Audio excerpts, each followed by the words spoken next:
여러분 안녕하십니까, 진성호입니다. 중앙일보가 재밌는 기사를 하나 썼습니다. 이른바 이해찬 더불어민주당 대표의 이번 총선 전략인데요. 팔도 선대위입니다. 팔도 선대위. 팔도 강산, 팔도 선대위. 자, 팔도 선대위라는 것은 이 각 도마다 선거 책임자를 두겠다는 의미로 읽힙니다. 이해찬 민주당 대표는 이렇게 서울은 이낙연, 예를 들어서 호남은 임종석, 충북은 김동연, 이런 식으로 아마 이 각 거점별로 팔도 선대위를 꾸미려 했던 것 같습니다. 중앙일보의 보도입니다. 제 말이 아닙니다. 또 시비 걸까봐 미리 말씀드립니다. 그런데 이 계획이 어그러진 것은 임종석, 김동연 이런 사람들이 반발해서 그렇다는 것입니다. 재밌지 않습니까? 아무튼 발상 자체가 나쁘지는 않은 것 같지만 국회의원 선거에 이게 먹힐지는 저는 잘 모르겠습니다. 저도 정치를 해본 사람이지만 총선, 국회의원 선거는 이렇게 선대위원장의 힘이 그렇게 세지가 않습니다. 전국의 선대위원장 한두 명은 파워가 있을 수 있습니다. 예를 들어서 과거의 경우 박근혜 선대위원장 하면 박근혜 대통령이 당시 이 새누리당 의원 때 전국을 돌면서 악수하고 흔들고 손 흔들고 연설하면 그냥 넘어왔습니다. 그런데 이번에 팔도 선대위를 만들어서 공동선대위원장을 여러 명 둔다는 이야기인데 이게 과연 이루어질까? 그리고 그만한 인물들이 있을까 걱정입니다. 그런데 어쨌든 중앙일보의 보도에 따르면 팔도 선대위를 두고 민주당이 막판 고심 중이라고 합니다. 자, 이해찬 대표는 조만간 이 선대위를 발족한다고 했던데 이 팔도 선대위를 만들려고 하는 이 계획은 조금 어그러지고 있는 것 같습니다. 다름 아니라 호남에 임종석 전 대통령 비서실장을 선대위원장으로 보내고 충청도에 김동연 전 경제부총리를 공동선대위원장으로 세우자는 방안이 논의되어 왔다고 합니다. 그런데 이게 두 사람이 거부하면서 고개를 가로저으면서 숲으로 들어갔다는 겁니다. 자, 그러면 임종석이 아니면 다른 사람을 보내면 될 거 아닙니까? 김동연이 아니면 다른 사람을 보내면 될 거 아닙니까? 그런데 이 대체제가 마땅치 않다고 중앙일보는 보도합니다. 그러니까 이런 식입니다. 전국 수도권 이낙연, 부산 경남 김영춘 김두관, 대구 경북 김부겸, 강원도 이광재 이런 식입니다. 이 중 이광재 전 지사만이 그런 대로 하겠다고 한 것 같습니다. 이광재 전 지사는 강원도의 특정 지역구에 출마할 가능성도 배제할 수 없습니다. 자, 김부겸 의원 역시 TK 선대위원장 맞겠죠? 부산 김영춘, 경남 김두관도 그대로 갈 것 같습니다. 그런데 문제는 호남입니다. 호남에 임종석이라는 간판스타를 내세우려고 했는데 이게 그렇게 쉽지 않다는 겁니다. 중앙일보 분석은 이렇습니다. 임종석 전 실장의 호남 선대위원장 임명설은 양정철 민주연구원장 발로 한번 나옵니다.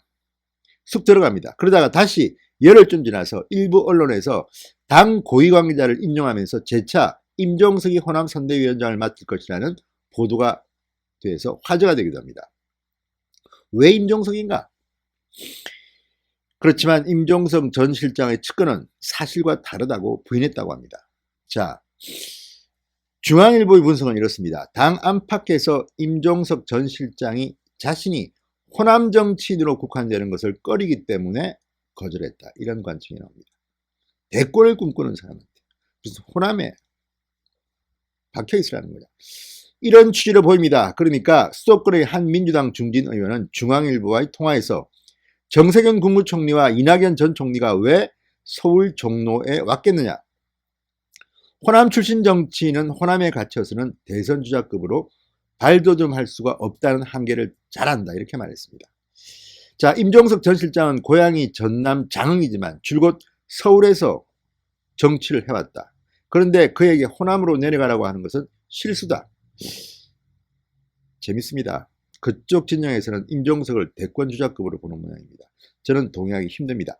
아무튼 이런 일 때문에 임종석 전 실장이 거절했다면 이해찬 대표의 구상 팔도 선대위 재밌습니다. 팔도라면도 아니고 팔도 선대위 구상도 난 어려움을 겪을 것 같습니다. 자, 진성호의 직설 시작합니다. 방송에 앞서 아직 진성호 방송의 구독자가 아니신 분들은 붉은색 구독 버튼 눌러주십시오. 더 좋은 방송으로 보답하겠습니다. 자, 임종석 전 실장과 가까운 사람들은 어쨌든 호남은 절대 아니다. 임종석은 호남으로 내려가는 것을 별로 좋아하지 않는다. 이렇게 말합니다. 그렇지만 또 다른 이유도 있을지도 모릅니다. 임종석 전 실장 서울 출마를 권유해도 내키지 않다고 합니다. 일단 지금 윤석열 검찰의 수사를 받고 있습니다. 총선이 끝나면 바로 소환될 겁니다. 청와대 울산시장 선거 개입 의혹 사건의 중심에 있는 인물로 검찰은 보고 있기 때문입니다. 게다가 임종석 전 실장은 지금의 민주당 공천에 대해서 불만이 있을 수도 있다고 봅니다. 왜냐하면 임종석 전 실장은 초대 실장입니다. 지금은 노영민 실장입니다. 최근 민주당 공천 구도를 보면 최근까지 청와대에 근무했던 사람들, 예컨대 고민정 대변인, 윤건현 전 국정상황실장, 이런 사람들에 대해서는 나름대로 특혜를 주는 듯이 보입니다. 물론 이것도 마지막까지 가봐야 됩니다. 윤건영 전 실장은 어쩌면 전략공천이 아니라 경선을 해야 될지도 모릅니다. 그런데 이런 과정에서 초대 임종석 실장 시기에 청와대에 근무했던 사람들은 다소 푸대접을 받고 있다는 불만이 나오고 있습니다.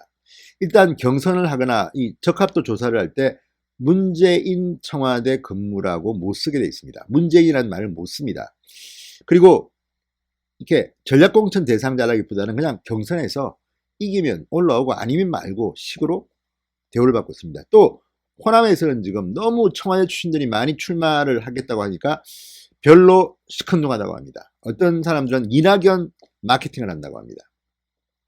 자, 이런 것들을 보면 임종석 전 실장의 라인에 있는 사람들은 이번 총선에서 불리할지도 모릅니다.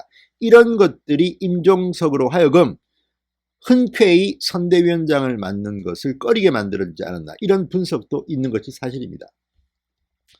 자, 이 밖에도 이 충청도입니다. 자, 충남 지역은 지금 뭐 나름대로 86 그룹도 있고 뭐 좀 셉니다. 나름대로. 그렇지만 보수 색깔이 진한 충청북도는 사정이 아주 민주당이 어렵다는 겁니다. 본선에서 몰살될 수도 있다, 이런 우려가 나온다고 중앙일보는 보도합니다. 그래서 당 지도부가 김동연 전 경제부총리를 공동선대위원장으로 영입하려고 했던 것 같습니다. 그러나 김동연 전 부총리가 고사하면서 충북 충주 출신의 이인영 원내대표를 투입해야 한다는 주장도 나온다고 합니다. 자, 이인영 의원의 지역구는 서울 구로갑입니다. 서울 구로갑에 출마하는 사람이 충청도에 가서 선대위원장을 한다? 이거는 제가 봐도 말도 안 되는 이야기입니다. 본인 지역구와 무관한 충청도를 가서 네가 본부장을 해라, 선대위원장을 해라. 그러니까 제가 볼 때 민주당의 이 팔도 선대위는 탁상공론에 그칠 가능성이 높습니다. 자, 중앙일보를 통해서 민주당의 한 의원은 선대위원장으로 거론되는 이들이 전부 출마할 사람이어서 다른 선거까지 책임을 지기 어렵다. 지방선거와 달리 역대 총선에서 권력별 선대위를 구성한 전례가 없다. 권력별로 반드시 누군가를 세워야 한다는 틀에서 벗어나야 한다. 이렇게 지도부를 비판하는 것 같습니다. 자, 중앙일보의 보도처럼 이해찬 대표의 팔도 선대위, 마른 거를 뜻하지만 지금 난관에 봉착하고 있습니다. 그 정도가 아니라 지금 뭐 이런 기사가 있답니다. 지금 이해찬, 정세균, 황금의 콤비다. 자, 어제 하루 동안 있었던 많은 일들, 그 중에서 이낙연 전 총리조차도 반발했다는 경향신문 칼럼 고발 사태, 이해찬 대표의 작품입니다. 또 이렇게 코로나 때문에 어려운 신촌의 명물 거리를 가서 정세균 총리가 했다는 말, 편하시겠습니다. 그동안 벌어놓은 돈으로 버티셔야죠. 자, 이게 또 자영업자들의 염장을 질렀습니다. 물론 해당 상의는 잘못 전달됐다, 정세균 총리가 그런 뜻으로 말한 게 아니라고 해명을 했습니다.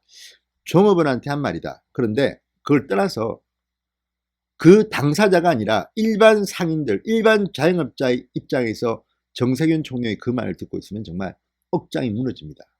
이렇게 이해찬, 정세균 콤비가 민주당 총선 가도에 검은 그림자를 드리는 것 같습니다.